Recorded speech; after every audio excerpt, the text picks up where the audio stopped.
Meus irmãos, a graça e a paz do Senhor Jesus. Convido os amados irmãos a abrir a palavra do Senhor em Marcos, capítulo 16. Livro de Marcos, Evangelho de Jesus Cristo segundo Marcos, capítulo 16. Como disse o irmão Severino, já serve para quem está nos visitando. Estamos estudando o livro de Marcos e hoje a gente chega ao capítulo 16, tá? Então, Marcos 16, todo o capítulo trata acerca da ressurreição do Filho de Deus, e hoje a gente vai ver uma porção do capítulo 16, que relata como foi a ressurreição de Jesus Cristo, em Marcos 16, do 1 até o 8, tá? Então, hoje vamos estar lendo do versículo 1 até o 8. Hernando Dias Lopes, em seu livro, ele traz, no seu livro, comentando o livro de Marcos, no seu comentário, ele traz Marcos 16 como um único capítulo, ele trata todo o capítulo 16. Se eu não me engano, o sermão também é o único sermão também, Marcos 16. Mas os irmãos, já informei aos irmãos que estamos usando também esse material para nos ajudar nessa exposição bíblica, porém estamos também pedindo orientação ao Senhor e às vezes não estamos tratando todo o capítulo de uma vez só, mas estamos indo de pedacinho em pedacinho, Então, talvez, se fosse olhar para o comentário bíblico de Hernando Lopes, talvez ele faria Marcos em 44 sermões. Eu acredito que a gente já passou um pouquinho de 44 sermões já. Então, vamos tratar nessa noite de Marcos 16, do versículo 1 até o versículo 8, acerca da ressurreição do Filho de Deus. Amém? Amém. Marcos 16, versículo 1 ao versículo 8, a palavra do Senhor diz assim: Passado o sábado, Maria Madalena, Maria, mãe de Tiago, e Salomé compraram aromas para irem embalsamá-lo.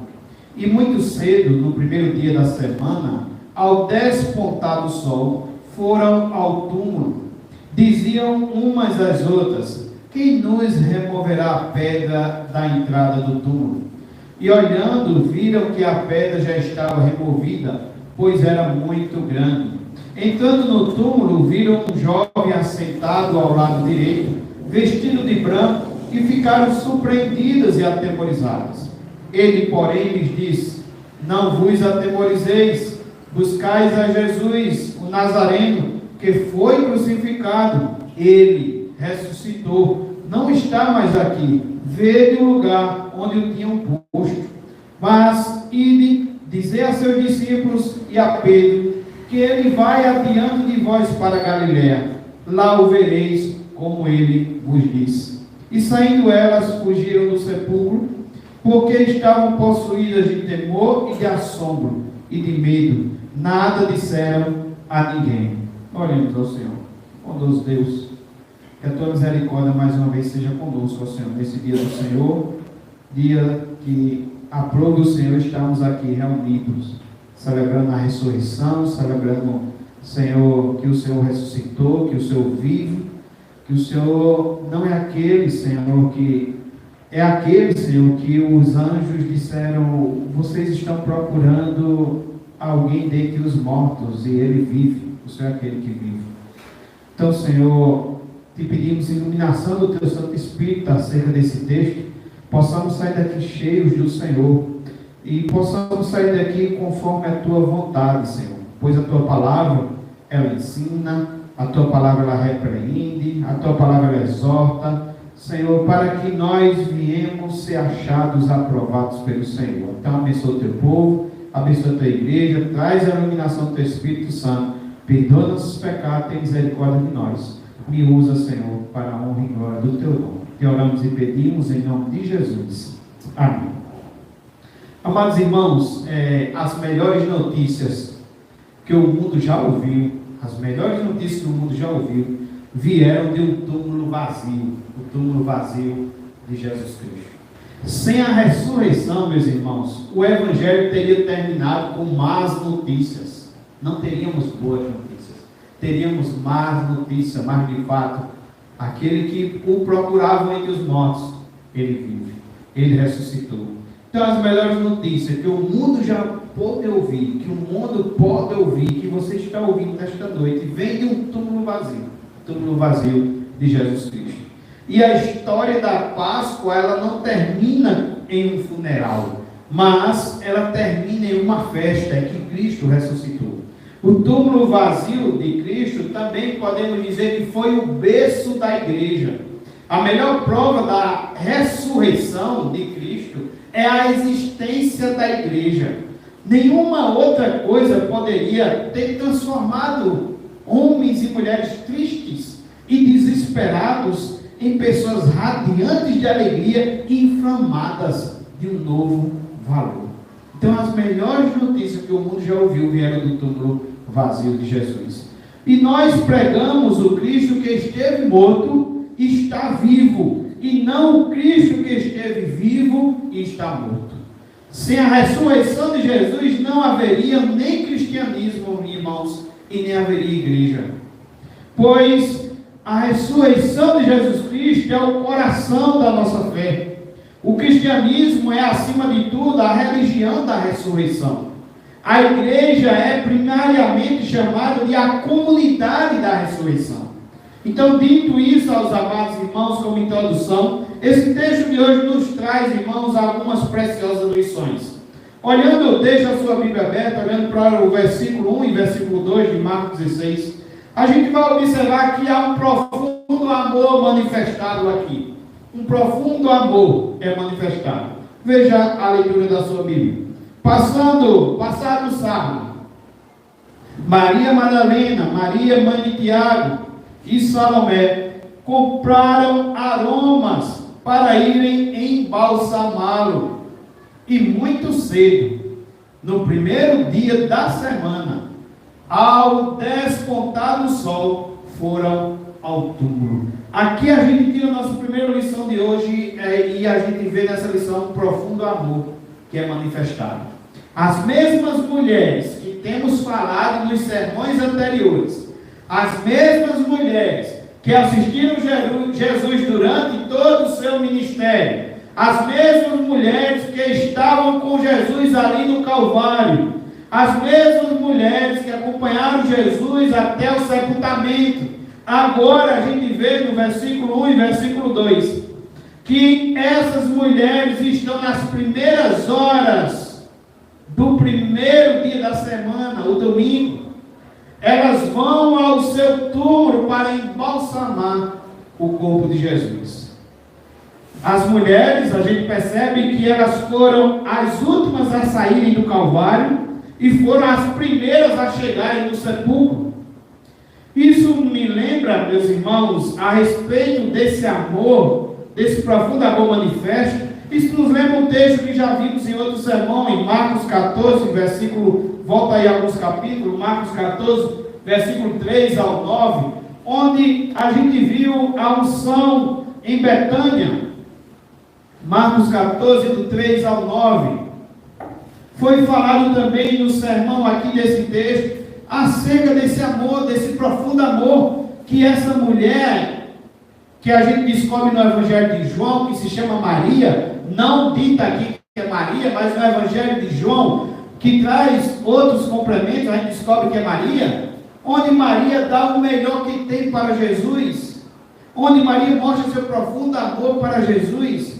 E a gente viu aqui em Marcos 14, do 3 ao 9, vou fazer a leitura, que estando ele em Betânia, estando Jesus em Betânia, reclinado à mesa, em casa de Simão, o leproso, veio uma mulher trazendo um vaso de alabastro. Essa mulher sabemos que é Maria, trazendo um vaso de alabastro com preciosíssimo perfume de nardo puro, e quebrando o alabastro, derramou o bálsamo sobre a cabeça de Jesus. É como se ela pegasse o mais de valioso que ela tivesse. E ela faz isso com esse profundo amor, manifesta esse profundo amor por Maria. Maria, irmã de Marta, irmã de Lázaro. No versículo 4, quando Maria mostra e nos ensina esse amor, de mostrar esse amor por Jesus, que inclusive Jesus diz que ele mostra que o nosso amor por ele deve estar acima até do amor pelo pai, pela mãe, pelo irmão, pela irmã, por filhos. Nosso amor deve estar acima pelo Senhor, ao Senhor. E diz que no versículo 4, após Maria nos dar esse grande exemplo de amor, após Maria nos incentivar a amarmos ao Senhor com toda a nossa força, com todo o nosso sentimento, né? Com todo o nosso ser, diz no versículo 4 que pessoas estão indignadas com o amor de Jesus, com o amor de Maria a Jesus. Indignaram-se alguns entre si e diziam para que este desperdício de bálsamo. Alguém que chega para Maria e diz: Maria, isso é um desperdício. Maria, tu pegasse algo muito caro, muito precioso, muito valioso, que foi buscado num lugar muito peculiar, e tu pega e derrama tudo isso sobre Jesus. Para que isso? Que desperdício, né? E a gente já viu esse outro sermão, quando muitas vezes a gente se dedica e vem à casa do Senhor, né? E quando a gente vem à casa do Senhor, aparece aqueles que dizem: não, mas é melhor, eu tenho hoje um cinema para ir, mas aí alguém diz: não vou para o cinema não, vou para a casa do Senhor. E aí aparece outro e diz: eu tenho uma outra agenda para ir, e aí aparece outra pessoa e diz: não, mas eu vou à casa do Senhor, né? Então, essas pessoas demonstram, essas pessoas que conseguem chegar na casa do Senhor, no dia do Senhor, no domingo, no primeiro dia da semana, elas conseguem mostrar que a sua agenda primeiramente foi sim colocada ao Senhor. Talvez fizeram algumas coisas durante o dia, talvez organizaram outras coisas durante o dia, mas à noite conseguiram chegar para dar início ao primeiro dia da semana. Uma semana, pedir ao Senhor uma semana abençoada, pedir ao Senhor uma semana que se inicia na presença do Senhor. E aqui estamos, irmãos, juntos para cultuarmos a esse Senhor que é digno de toda honra, de toda glória, de todo louvor, de todo esse amor que Maria mostra aqui a Jesus, e que a gente percebe que quando é mostrado esse amor, aparecem pessoas contrárias, pessoas que dizem: para que tudo isso? Isso é fanatismo, né? Será que você será que não entraram na sua cabeça e fizeram uma lavagem na sua cabeça? Será que não estão endoidando você com esse assunto de cristianismo? Será que não estão será que você não está passando dos limites em estar se dedicando ao Senhor? Vai-te embora trabalhar, vai-te embora procurar outra coisa, vai procurar não sei o quê, e assim as pessoas e o mundo têm nos influenciado a procurar muitas outras coisas, até que algumas delas não são pecados. Muitas coisas não são pecado: amar o pai, amar a mãe, amar o filho, socorrer alguém no domingo, buscar alguma ajuda, alguma necessidade de socorro no domingo, e de repente não conseguir chegar na igreja. Um policial, por exemplo, que tem uma escala, de repente é escalado para trabalhar no domingo e não consegue chegar na igreja. Irmã Mazé, que trabalha no hospital, de repente é escalada no domingo e não consegue chegar na igreja. Essas coisas não são pecados. Mas uma coisa é alguém ser escalado para trabalhar e de repente não conseguiu chegar no culto. Outra coisa é alguém que precisou socorrer um necessitado. Aconteceu um acidente, aconteceu um assalto, aconteceu alguma coisa com alguém, você foi socorrer. Outra coisa é você não tem nenhum trabalho durante a semana e apareceu de repente um bico no domingo e você precisa manter sua família e você teve que ir. Essas coisas são diferentes de chegar ao domingo e eu não vou para a igreja porque tem até uma imagem que eu vi essa semana, que você faz um monte de coisa pela manhã. Alguém talvez nessa noite se encaixe. Você faz um bocado de coisa pela manhã. O que foi que você fez hoje pela manhã? A pessoa faz um bocado de coisa pela manhã, faz um bocado de coisa pela tarde. Aí quando chega de noite é engraçado que essa mensagem é mostrada por imagens. A pessoa está curtindo, quem sabe, uma praia de manhã. À tarde, quem sabe, curtindo uma piscina ou curtindo alguns amigos. Mas à noite ele está na cadeira da igreja e a cabeça está quase caindo para trás, juntamente com a cadeira. É como se ele veio trazer o último do seu ser, o último do seu amor, o último do seu suspiro. Ele veio trazer para aquele que lhe dá tudo. É como se ele viesse trazer o resto para o Senhor. Ou imagina aqueles que nem conseguem chegar. Então, amados irmãos, a gente vê que quando as pessoas são de fato alcançadas pelo Senhor, elas amam o Senhor, elas querem servir ao Senhor, e o Senhor mostra que isso há um custo, há um preço a ser calculado, né? E que vamos ter que abandonar às vezes muitas coisas, negar a si mesmo, dizer sim a Deus, dizer não a mim, porque o nosso eu morreu. E quando a gente olha aqui, Maria, ela não está nem aí para o que ela está quebrando, que é o vaso de alabastro. Ela não está nem aí para esse líquido que é precioso e está se esgotando do vaso. Não, ela sabe que ela está dando algo muito precioso e está dando ao ponto de quebrar o vidro e derramar tudo mesmo. Ela sabe que o Senhor merece o melhor. Tem aquele louvor que diz para a gente adorar o Senhor apesar das circunstâncias.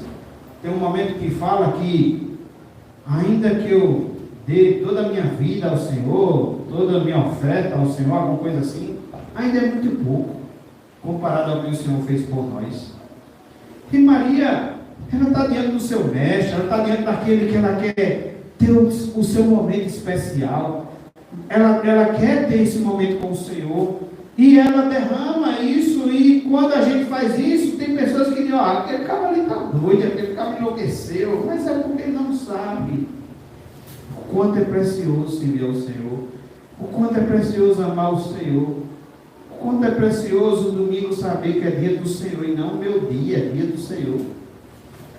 Maria está derramando, e quando chega no versículo 14,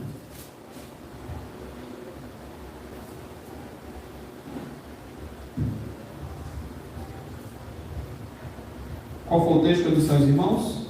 Marcos 14, do 3 ao 9. Quando chega no versículo 4, diz: indignaram-se alguns entre si e diziam: para que este desperdício de bálsamo?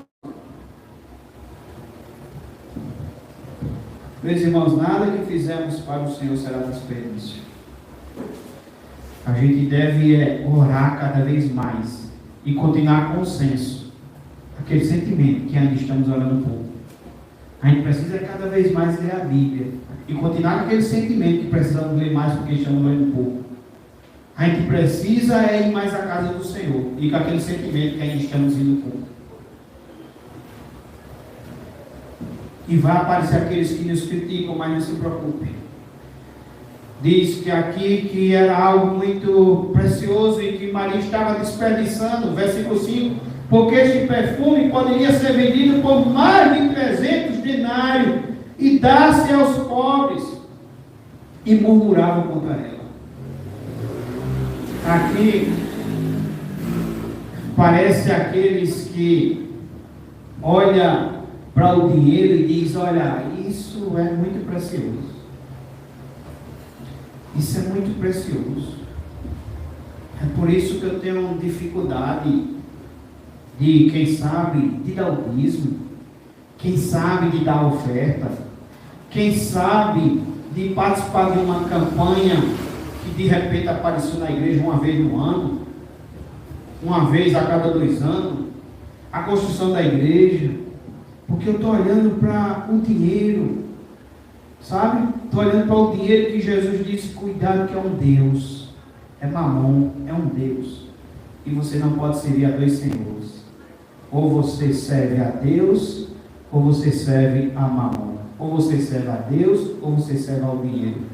E veja que Maria, ela não serve ao dinheiro. Ela poderia olhar para esses 300 denários e dar aos pobres. É uma obra boa ou não? É uma obra boa. É pecado dar 300 denários aos pobres? Não. Mas ela está dando aquilo ali ao Senhor.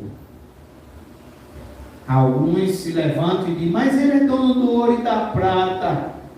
Ela está dando ao Senhor. Ela sabe que o que tem vem do Senhor. O homem não pode ter nada se do alto não for dado. Então, porque este perfume poderia ser vendido por mais de 300 denários e dar-se aos pobres, e murmuravam contra ela. Mas Jesus disse, veja o que Jesus disse. O que importa é o que Jesus está dizendo de você, e não o que os homens estão dizendo de você. Jesus disse, deixai-a, por que a molestais? Ela praticou boa ação para comigo. Porque os pobres sempre os tendes convosco, e quando quiserdes, podeis fazer-lhes bem. Mas a mim nem sempre me tendes. Jesus estava ali na última semana, na caminhada da Páscoa, na caminhada de ser crucificado. A gente vê em Marcos 16 que as mulheres agora compram no final do sábado, né? No final do sábado, onde passa, depois do pôr do sol, passaria a ser o domingo, né? A gente vê que eles procuram, o que diz em Marcos 16, eles compram, providenciam.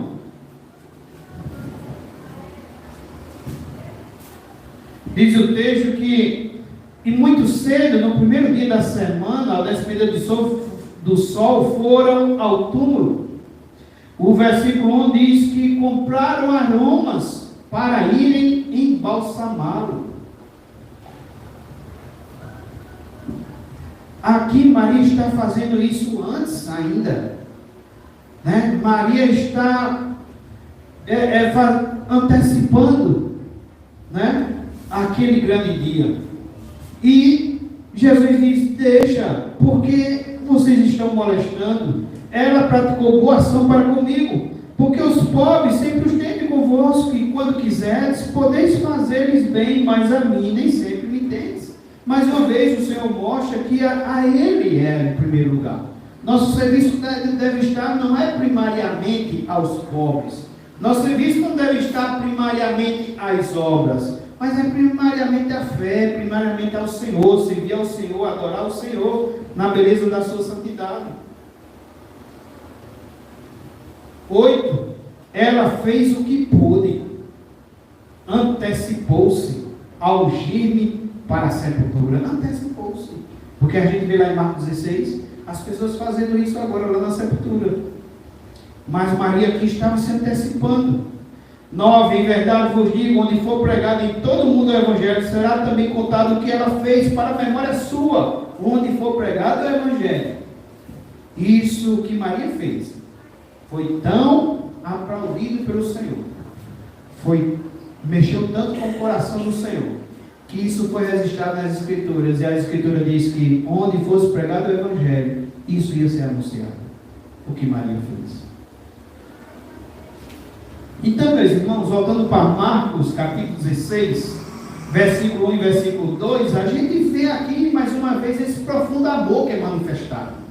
Esse profundo amor, onde essas mesmas mulheres, como eu disse no início, que estão durante o ministério de Jesus, que estão no Calvário, que acompanham Jesus em sepultamento, que estão nas primeiras horas do domingo, essas mulheres vão ao túmulo para embalsamar o seu corpo.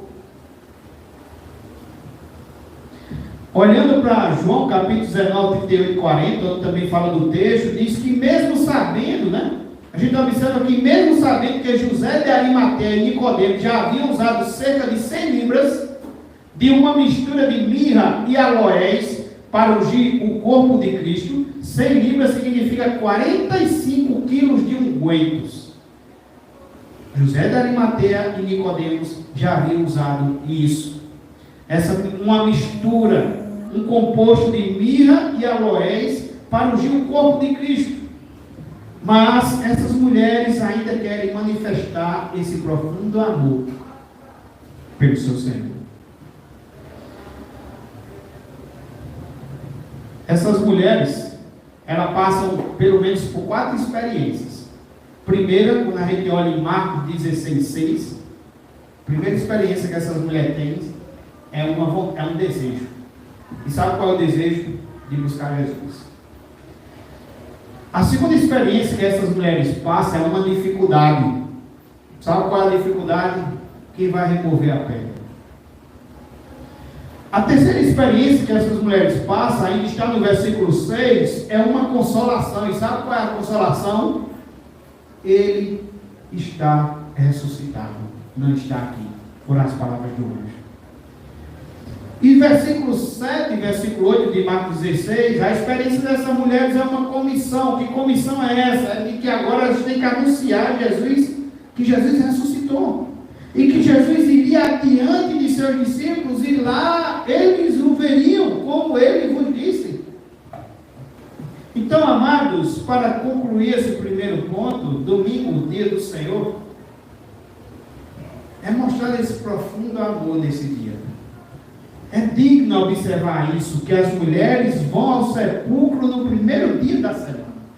É digno observar que no versículo 1 de Marcos 16, você já leu o texto dizendo que Marcos 16, no início do versículo 1, passado o quê? O sábado. Na linguagem da Bíblia King James diz passado o Shabá, que era a guarda do sábado. Passada a guarda do sábado. Que elas não poderiam fazer essa compra desse material, que elas não poderiam ungir o corpo de Cristo. Quando passado, no domingo pela manhã, elas vão mostrar esse profundo amor. Elas vão celebrar. E é no primeiro dia da semana, como no dia de hoje, que Jesus levantou-se da morte, no primeiro dia da semana, chamado de dia do Senhor. Isso está em Marcos 16:6. Em Atos 2, do 1 ao 4, a gente vê que também foi no primeiro dia da semana que ele derramou o seu Espírito no Pentecostes. Foi no primeiro dia da semana, no domingo.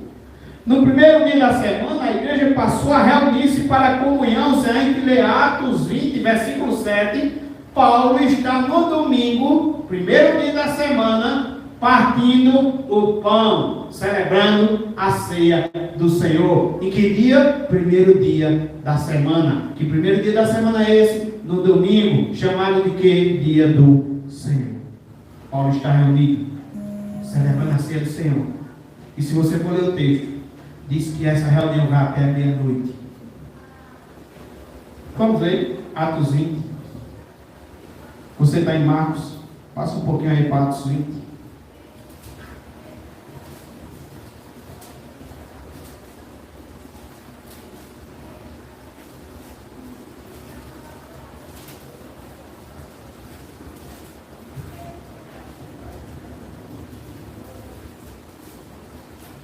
Atos 20, versículo 7. Vamos comprovar isso. Atos 20, versículo 7.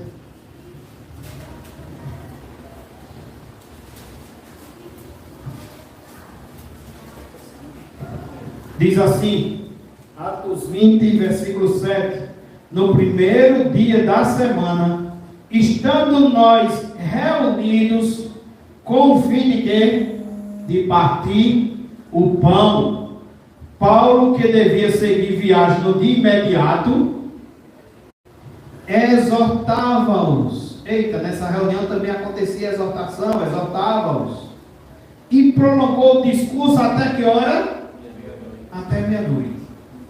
Graças a Deus, que agora, quem sabe, alguém pode sair desta noite, alguém que viu que o pastor Érico já foi para 9h05, 9h10 e não deveria ter passado, era só até 9. Quem sabe nessa noite pode sair daqui perdoando o pastor Érico. Eita, meu Deus, o pastor Érico fez uma ceia hoje, fez um sermão hoje, e foi para 9h30. Misericórdia. Foi para 9h20. Misericórdia, não tem quem aguente. Né? O outro dia a mensagem foi tão boa que eu dormi, né? E agora eu lembro do pastor antes, né? O pastor antes disse, alguém chegou para ele e disse, pastor, sua mensagem é tão boa, que eu chego e durmo. Aí o pastor, disse, misericórdia. Ele ficou todo triste, né? Porque ele queria que a pessoa estivesse acordada para ouvir, não dormir, né? Então dormiu, disse, misericórdia, quando minha mensagem está, o negócio está feio. Aí depois, para terminar mais ainda, a mulher disse, sua mensagem é muito parecida com R.R. Soares. Ele disse, agora piorou. Agora foi que piorou mesmo a minha situação, né? Então, meus irmãos, a gente vê que Paulo está alegre, celebrando o Senhor, em comunhão com os irmãos, com o propósito de partir o pão, ou seja, celebrar a ceia do Senhor no domingo, e tem igreja agora celebrando na segunda, e eu não sei por que é na segunda-feira, mas pastor, as pessoas inventam as coisas, não sei por quê. Esquecem também que o Senhor diz que Ele não aceita fogo estranho. Mas tem igreja agora celebrando a ceia na segunda-feira. E outras que vão dizer que tem que ser no sábado. Nessa reunião tem que ser no sábado. Mas aqui a gente lê que passado o sábado, agora os cristãos, os que são chamados cristãos, eles estão celebrando o Senhor no domingo, no primeiro dia da semana. E vejam uma coisa. Paulo está reunido no propósito de partir o pão. Reunido significa que Paulo está numa reunião. Paulo não está assistindo uma live, irmãos. Paulo não está sentado em casa assistindo uma live de culto. Paulo está na reunião com os irmãos. Paulo está celebrando a ceia. A ceia não tem como passar pelo celular, pela internet. A comunhão também não tem como também ter esse calor entre os irmãos. Então, Paulo está numa reunião, o texto ainda fez questão de dizer que ele estava com um compromisso logo no outro dia seguinte. Mas Paulo não está preocupado com o compromisso do outro dia seguinte, logo cedo. Paulo vai até meia-noite. É interessante que esse mesmo texto mostra que tinha um jovem desatento que vai para a janela. Aquelas pessoas inquietas, né? Aí vai para a janela e o texto diz que ele caiu da janela, né? Então, amados, esse é o dia do Senhor, é o domingo, onde deve acontecer a ceia do Senhor, a reunião, onde você deve agendar esse horário, esse momento para isso. Que bom estarmos aqui, é o que quer o Senhor. Esse convite de você estar aqui nesta noite não é um convite do pastor Eric. Não deve ser uma programação somente de agenda, um compromisso de agenda. Eu estou indo para cumprir a agenda. Ou eu estou indo porque eu sou membro para o pastor Eric ver que eu estou lá. Não. É porque eu amo o Senhor. É porque eu quero dar o meu melhor ao Senhor. É porque o Senhor nos convidou para santificarmos o dia. Então hoje, dia do Senhor, no primeiro dia da semana, o Senhor ressuscitou. Ele derramou o seu Espírito no Pentecoste. No primeiro dia da semana, a igreja passou a reunir-se para a comunhão. A gente viu lá em Atos 27. E para fazer suas ofertas, 1 Coríntios 16, 2. Os irmãos podem abrir. 1 Coríntios 16, 2. E lembre que ele foi até meia-noite, viu? Mas não se preocupe que eu não vou até meia-noite. Mas o negócio estava bom, viu? 1 Coríntios 16, 2.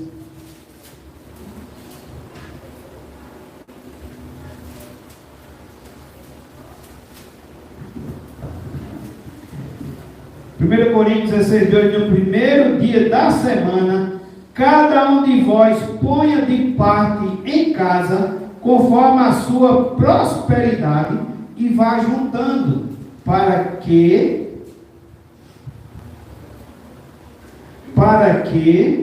se não façam coletas. Cadê? 1 Coríntios 16, 2. 16, 2. No primeiro dia da semana, cada um de vós ponha de parte em casa, conforme a sua prosperidade, e vá juntando, para que se não façam coletas quando eu for. É um texto que mostra que a coleta também aconteceria no primeiro dia da semana. Veja o versículo 1, 16, 1. Quanto à coleta para os santos, fazei vós também como ordenei às igrejas da Galácia. No primeiro dia da semana, cada um de vós ponha de parte em casa, conforme a sua prosperidade. Essa questão aqui, conforme a sua prosperidade, é quando, vamos pensar aqui no dízimo.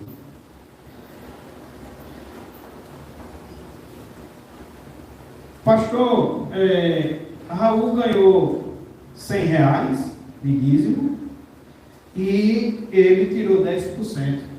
Ele deu R$10. Mas pastor, esse mês o negócio foi tão feio que eu só ganhei R$2 que minha mãe me deu. E se eu for tirar meu dízimo de R$2, estou aqui só dando um exemplo. Se eu for tirar meu dízimo de R$2, dá 20 centavos. Então, pastor, Raul deu 10 e eu só dei 20 centavos. Então eu não vou dar não. Ou então, será que para o Senhor Raul vai dar mais? Para o Senhor eu vou estar dando menos? Por que o dízimo de Raul foi 10? Por que o meu foi 20 centavos? Porque o de Raul foi 100, o ganho. É segundo o que o Senhor tem feito você prosperar, diz aqui o texto. É segundo a tua prosperidade. É proporcional, é de acordo com o que você ganha. Né? Se você ganha R$1.000, seu dízimo seria R$100. Se você ganha R$100, outro ganha R$100, seu dízimo é R$10. Para o Senhor é segundo o que Ele tem dado a cada um. Não é, vai chegar 100 de um, vai chegar 10 de outro, mas para o Senhor, a gente sabe que na nossa matemática esse 100 e esse 10 é diferente, mas para o Senhor não é diferente, é segundo a proporção, segundo o que Ele tem feito você prosperar. Então, era no primeiro dia da semana também, que estavam sendo feitas também as coletas, e Paulo está aqui agradecendo para que isso aconteça, para que não espere somente quando ele for a essa igreja, mas que estivesse no primeiro dia da semana fazendo as coletas, e as coletas fossem segundo a prosperidade que Deus tinha dado a cada um. Outra coisa que a gente observa é que João viu o Cristo glorificado na ilha de Patmos no primeiro dia da semana, em Apocalipse 1, versículo 10. O primeiro dia da semana tornou-se o dia da celebração do povo de Deus, a celebração da vitória sobre a morte. Então está aí, por que a igreja congregacional se reúne no domingo? Por que o pastor Eric fica tão preocupado? E vai ficar tão preocupado se ver você num domingo à noite, passando por uma academia e não veio para a igreja, passando por uma sorveteria e não veio para a igreja, escolhendo outras coisas e não veio para a igreja. Vou ficar bastante preocupado, vou ficar triste porque você não entendeu ainda acerca do dia do Senhor. Um outro assunto que a gente observa, meus irmãos, é versículo 3 e 4, volte para Marcos 16. Marcos 16, versículo 3 e 4. A gente vai ver aqui agora uma preocupação desnecessária. Tem alguém aí preocupado? Se tiver, você está com uma preocupação desnecessária. Tem alguém aí ansioso? Aí Hernando Europa diz assim: você já viu alguém hoje ansioso? Não, viu não? Então se olhe no espelho e você vai ver. Todos nós somos ansiosos, todos nós nos preocupamos. E diz o versículo 3 e versículo 4 que existe aqui uma preocupação desnecessária. Acompanhe a leitura, versículo 3. Diziam umas às outras: quem nos removerá a pedra da entrada do túmulo? E olhando, viram que a pedra já estava removida, pois era muito grande. Meus irmãos, as mulheres, enquanto caminhavam para o túmulo de Jesus, a gente observa aqui que nesse texto elas estão se desgastando, elas estão aflitas, angustiadas, elas estão olhando para outra coisa. Não estão olhando para aquele que pode remover a pedra, elas estão olhando para quem vai remover. E essa preocupação é desnecessária. E o texto diz que elas perguntou: quem nos removerá a pedra da entrada do túmulo? De acordo com o manuscrito do Novo Testamento, era preciso a força de 20 homens para remover aquela pedra. Isso aplicando a nós, Qual é a sua preocupação nesta noite? Qual tem sido a sua luta? Qual tem sido o seu medo? Meu medo é muito grande. Minha luta tem sido muito grande.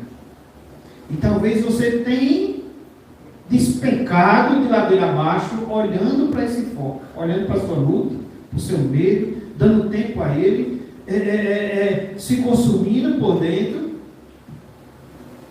Como aqui a gente vê uma pedra que era preciso a força de 20 homens para remover essa pedra.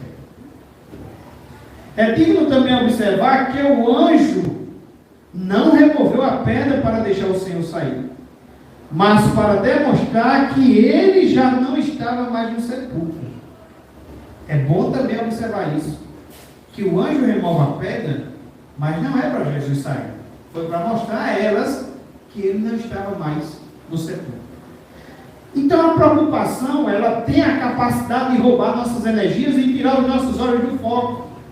As mulheres, bem como os discípulos, não discerniram as palavras de Jesus quando ele, várias vezes, falou sobre sua ressurreição. Ele tinha falado isso várias vezes, que ressuscitaria no terceiro dia.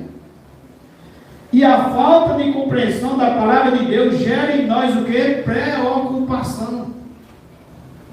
Isso nos lembra também o livro que ainda estamos estudando na quinta-feira, que fala que quando a gente caminha o caminho do Senhor sem calcular o preço, muitos lá na frente acabam se desviando, se afastando, deixando de caminhar. Por quê? Porque caminharam de uma forma errada, não entenderam o que é seguir Jesus, não entenderam que seguir Jesus vai ser odiado, vai ser perseguido, não entenderam que seguir Jesus terão muitas aflições, serão, quem sabe, até mortos, seguir Jesus. Terão que negar muitas vezes a si mesmos, suas vontades carnais, seus desejos carnais, seus pensamentos malignos. Mas seguir a Jesus, meus irmãos, é passar pela cruz, como disse o irmão El, disse terça-feira, e chegar na vitória.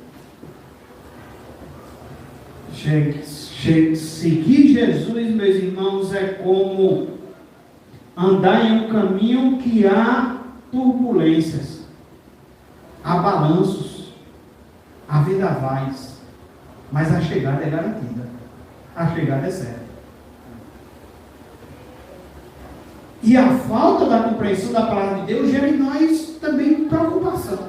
Pode gerar em nós um caminho errado, como vamos oferecer a ceia do Senhor na segunda-feira, ou vamos colher ofertas na segunda, na terça, na quarta, na quinta e na sexta,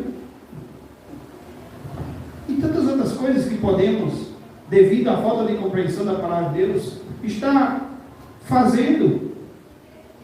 Mas essas coisas, irmãos, elas têm que ser guiadas pela palavra de Deus, né? A palavra de Deus é o nosso guia, a palavra de Deus é a bússola é como o navio que precisa do remo e da bússola. A palavra de Deus é assim para nós. Então, quando a gente não compreende a palavra de Deus, gera em nós também preocupação. Gastamos nossas forças pensando em problemas hipotéticos. Eu fui ver na internet o que seria hipotético, para você entender melhor ainda. É algo baseado em hipóteses ou suposições e não em fatos concretos. Pode também significar algo que é possível, mas ainda não foi comprovado. Ou seja, eu estou ansioso porque amanhã pode acontecer isso. Mas a maioria das vezes, quando você chega no outro dia, não acontece. Você pode estar ansioso até por uma coisa que amanhã pode de fato acontecer, mas você já está começando de hoje. Hernando Divaldo disse que é se preocupar duas vezes, é sofrer duas vezes. Você está sofrendo hoje, e se amanhã acontecer, você vai sofrer amanhã de novo. Se você descansasse, você só ia sofrer amanhã. E se você tem a opção de você sofrer hoje e amanhã não acontecer, você sofreu desnecessário. Então é uma preocupação desnecessária, devido a uma falta de compreensão. Gememos sobre os nossos minúsculos problemas, quando na verdade tudo já está solucionado por Deus, que ressuscita os mortos. John Charles River diz que uma grande parte da ansiedade que esmaga os cristãos procede de coisas que jamais acontecerão. Jamais acontecerão. Quem sabe nesse momento vem alguma coisa na sua mente e você ficou ansioso, ficou preocupado e não aconteceu. E quantas coisas isso tem roubado a nossa paz, tem roubado o nosso sono, tem quem sabe até nos adoecido. O texto é interessante, que mostra que era uma preocupação desnecessária. O texto diz que ao perguntar quem nos removerá a pedra da entrada do túmulo, o quadro diz, e olhando, viram que a pedra já estava o quê? Já estava removida. O Senhor já havia removido a pedra. Um outro fato que a gente observa aqui é um fato incontroverso. O que é um fato incontroverso? É um fato que ninguém pode contestar. É incontestável, é indiscutível. É claro, é certo, é inegável, não tem como negar, é irrecusável, não tem como recusar. É a ressurreição de Cristo. Veja o versículo 5 até o 7.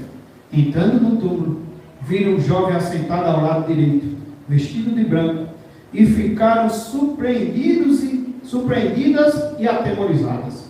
Ele, porém, lhes disse: não vos atemorizeis, buscais a Jesus o Nazareno, que foi crucificado. Ele ressuscitou, não está mais aqui.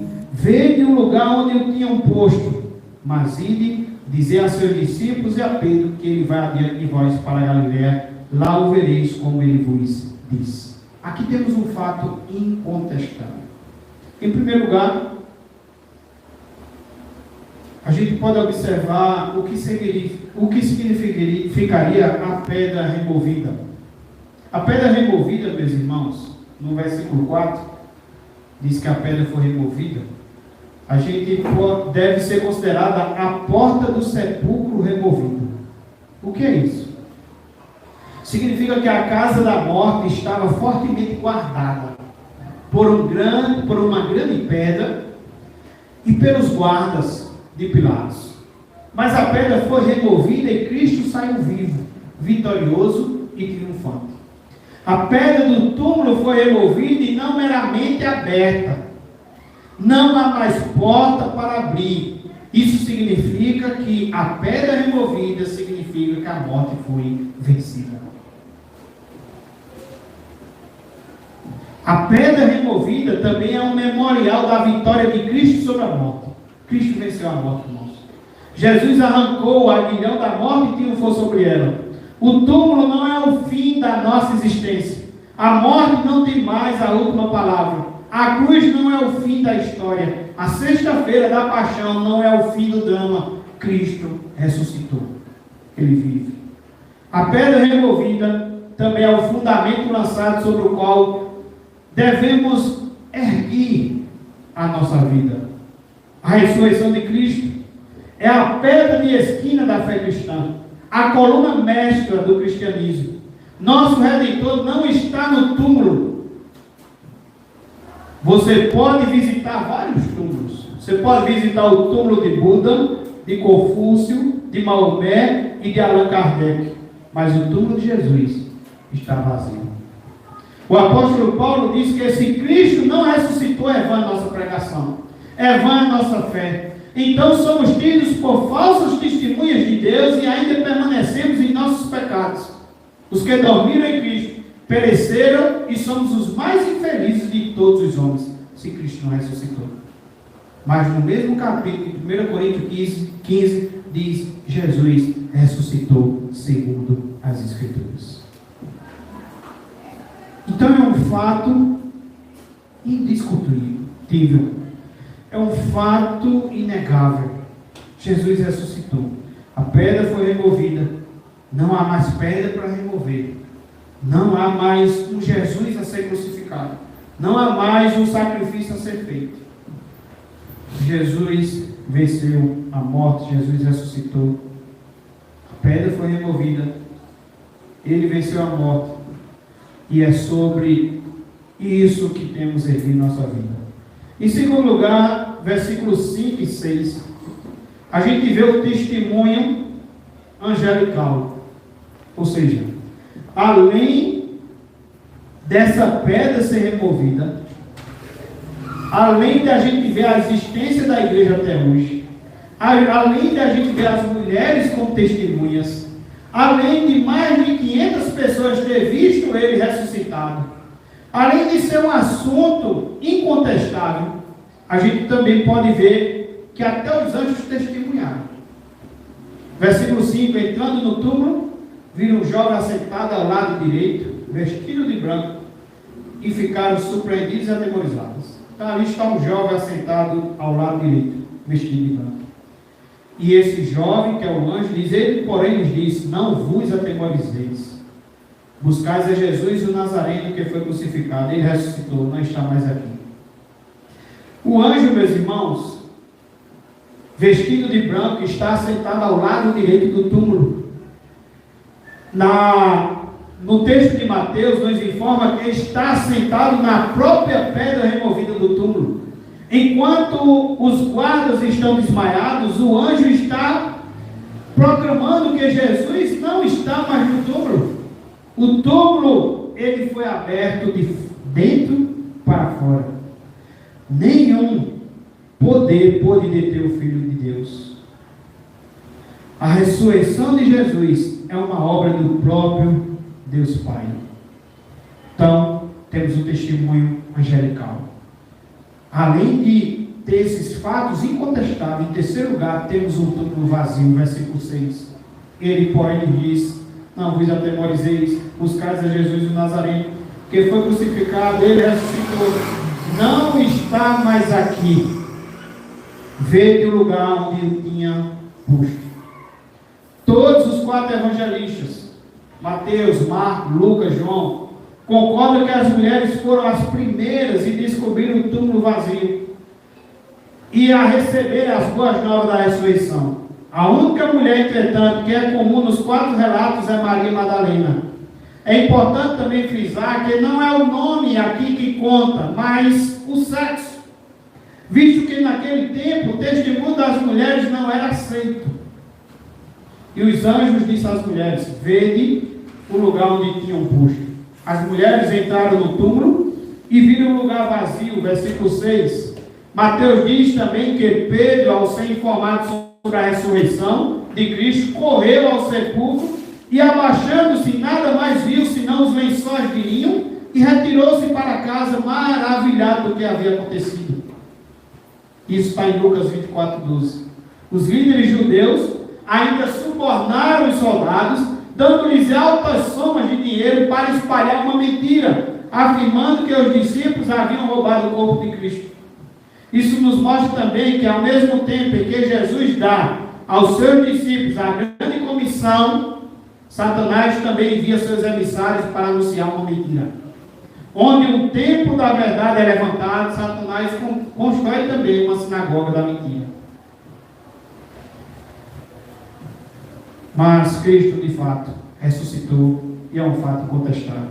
Por último, versículo 7, temos uma mensagem consoladora. Versículo 7, mas ide, dizei a seus discípulos, e a quem? E a Pedro. Vamos destacar um pouquinho nesse primeiro ponto ali. 16, Marcos 16, 7a. Mas ide, dizei a seus discípulos e a Pedro: o Cristo ressurreto é o Deus da restauração. O Cristo ressurreto é o Deus da restauração. A gente vê o que é que Pedro já havia aprontado. Pedro já havia se acovardado. Pedro já havia abandonado o Senhor. Já havia negado 3 vezes. Aquele que disse que daria até a vida, morreria até pelo Senhor. Abandonou o Senhor, negou o Senhor 3 vezes. Mas em Marcos 16:7 a gente vê uma mensagem consoladora, onde o próprio nome de Pedro é citado. Ide, dizendo às mulheres: ó, vocês vão e vão dizer aos discípulos. que Cristo ressuscitou. Agora dizem aos discípulos, e o texto faz questão de citar também o nome de quem? E Pedro. Por que, irmãos? Os mesmos discípulos que prometeram fidelidade até a morte e fugiram, são alvos do cuidado restaurador de Jesus. Ele, como bom, o grande e supremo pastor, busca as ovelhas desviadas para restaurá-las. E há aqui também uma menção especial a Pedro. Isso não porque Pedro fosse um discípulo mais importante do que os outros. Mas preste atenção. Talvez Pedro deveria estar se sentindo o quê? Excluído. Eu neguei o Senhor. Eu neguei 3 vezes. Perguntaram se eu estava com ele, eu disse que eu não estava. Eu disse que eu nem o conhecia. Eu neguei 3 vezes. De fato, o Senhor me avisou e de fato o galo até cantou na hora. E eu neguei o Senhor. Então, Pedro nesse momento está, quem sabe, estaria se sentindo excluído. Às vezes pecamos e às vezes achamos que não temos mais chance, não temos mais oportunidade, não temos mais o perdão do Senhor. Às vezes somos disciplinados pela igreja ou pelo Senhor, ou exortados, e às vezes achamos que estamos sendo excluídos. E Pedro, ele está, com certeza, poderia estar se sentindo aqui excluído por ter tido a queda mais vexatória, né? E Pedro é mencionado por nome, não como um ataque à sua pessoa. O Senhor não estava atacando Pedro nesse momento, ou indicando uma posição superior entre os apóstolos. O Senhor também não estaria colocando ele numa posição superior. Ele é mencionado para assegurar que ele não sofrerá discriminação alguma pela sua negação de Jesus. O Cristo ressurreto é o Deus da restauração. Quem sabe você esteja se sentindo nesta noite assim, excluído.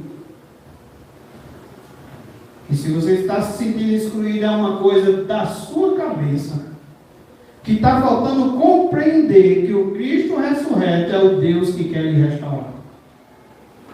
É o Senhor que quer lhe abraçar. É o Senhor que quer lhe perdoar. É o Senhor que quer que você caminhe mais uma milha. Eu já vi uma jovem, chegou para mim, esse pastor eu pequei. Essa jovem chorava e ao mesmo tempo soluçava, vocês precisavam ver. Chorava, soluçava, tinha conhecimento do que havia feito e disse: eu pequei.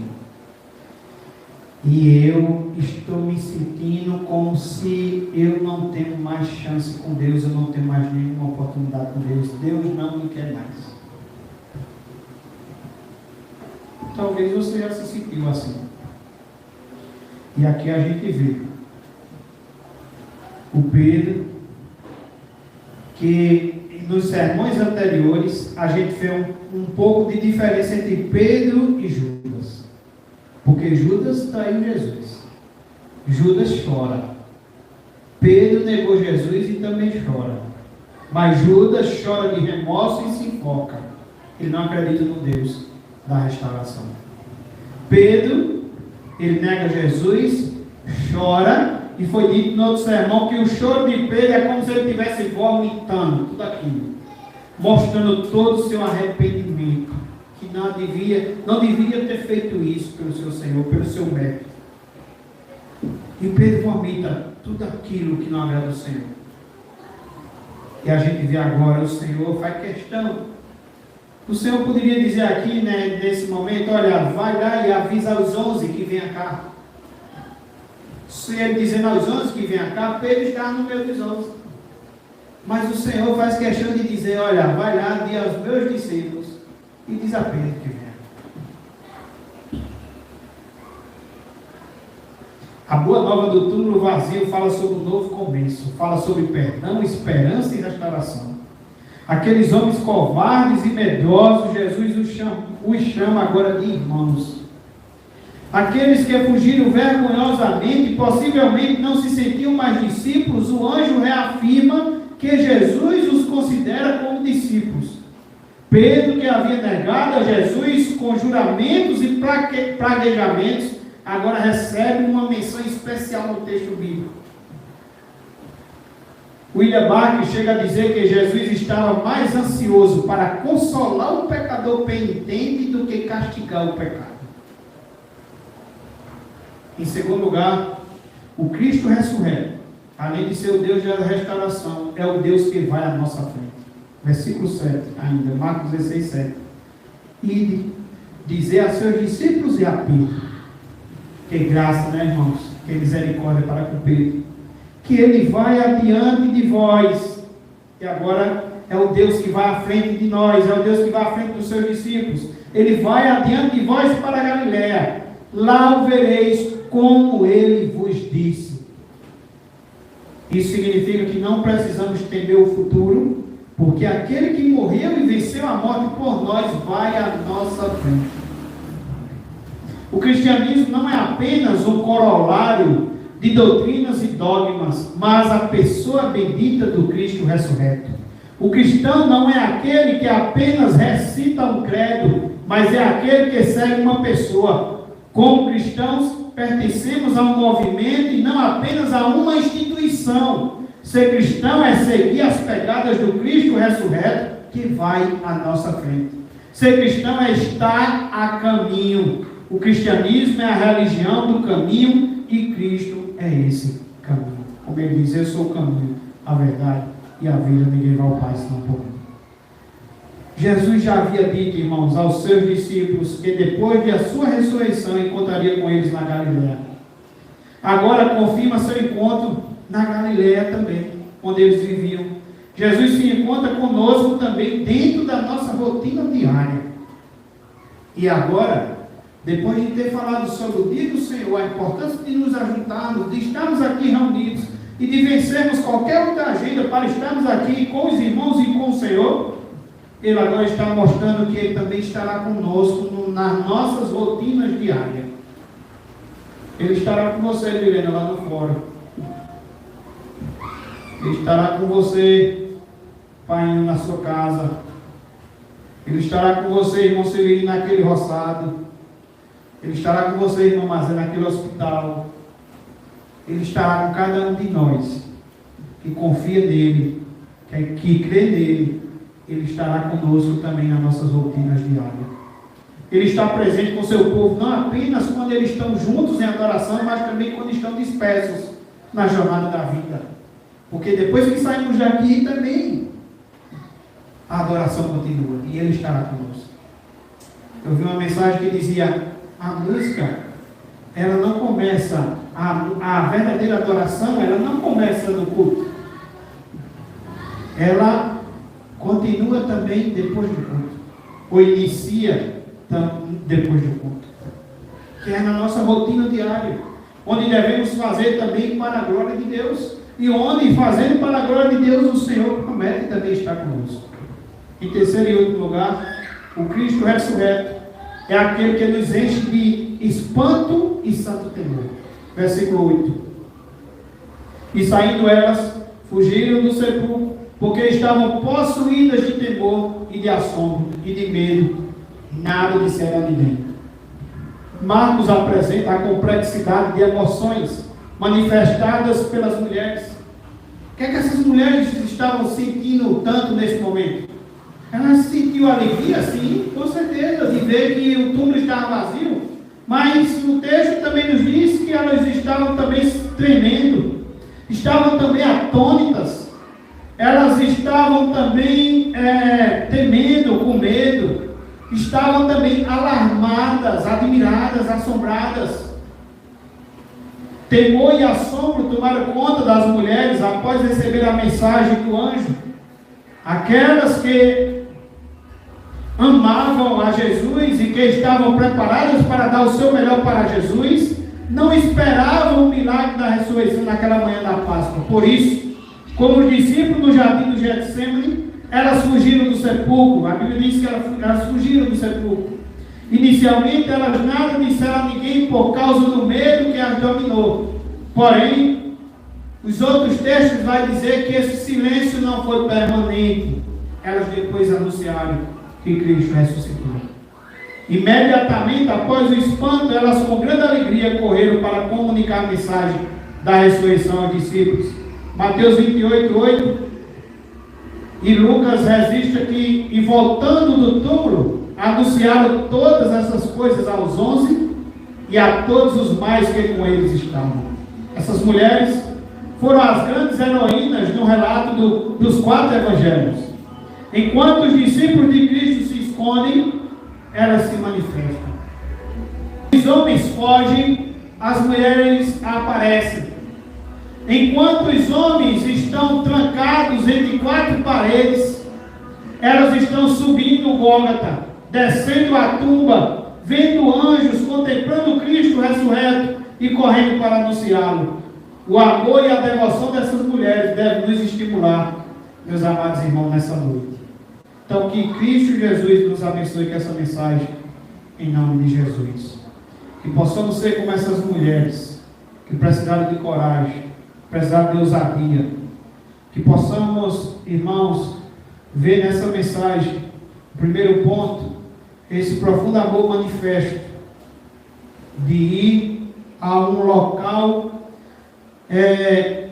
procurar, buscar Jesus, uma pessoa que todos haviam desprezado, e que para elas era difícil naquela hora, daquela manhã, ir até lá, mas elas vão dar o melhor de si para Jesus. Isso é um profundo amor, que você possa amar o seu Senhor, servir ao seu Senhor, com todo o seu ser, com toda a sua força, com todo o seu entendimento. Que você possa aprender nesta noite também a respeito das preocupações desnecessárias. Augusto Nicodemos, Hernandes Lopes fala que, quando estava no seminário, vai passando em um corredor e vê um jovem chorando muito. E ele chorava desesperadamente. E ele ficou preocupado. E foi até o jovem e foi perguntar ao jovem: o que foi que aconteceu? E o jovem chorando, o que foi que aconteceu? Me diga. Ele disse: minha mãe, ela disse: sua mãe morreu? Ela disse: não, eu estou com medo que ela morra. Então a mãe não tinha morrido, a mãe estava bem, mas naquele momento ele estava chorando, com medo que a mãe um dia viesse morrer. São preocupações desnecessárias. Um fato incontroverso que ainda aprendemos essa noite é que Cristo ressuscitou, e isso é incontestável. Amém? Amém, irmãos? Amém. E vimos também uma mensagem consoladora, dizendo, o Senhor mostrando graça, amor para Pedro, para aqueles que se arrependem, para aqueles que querem voltar a ter comunhão com os irmãos, voltar a caminhar com o Senhor.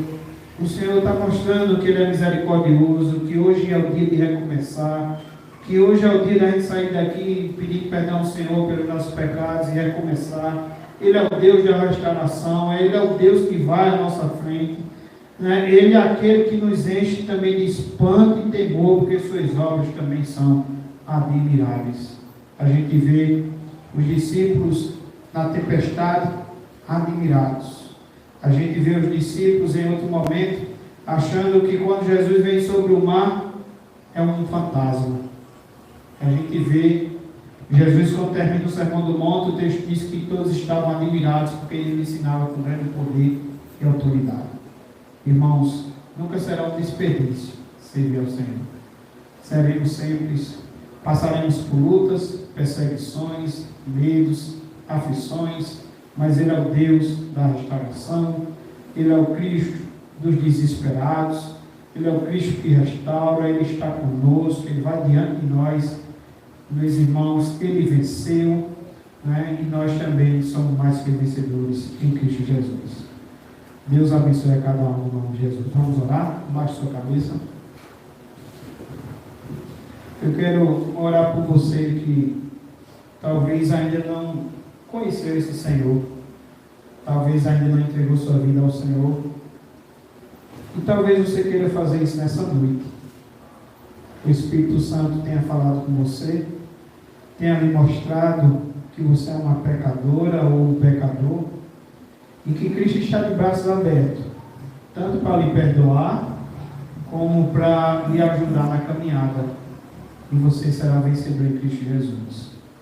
E quero orar por você que, quem sabe, já andou nos caminhos do Senhor, mas por algum motivo se afastou, está se sentindo excluído, ou você que está disciplinado, ou esteja disciplinado, esteja se sentindo excluído. Quero orar por você, porque o Senhor também tem oportunidade para você também nessa noite. Vamos orar?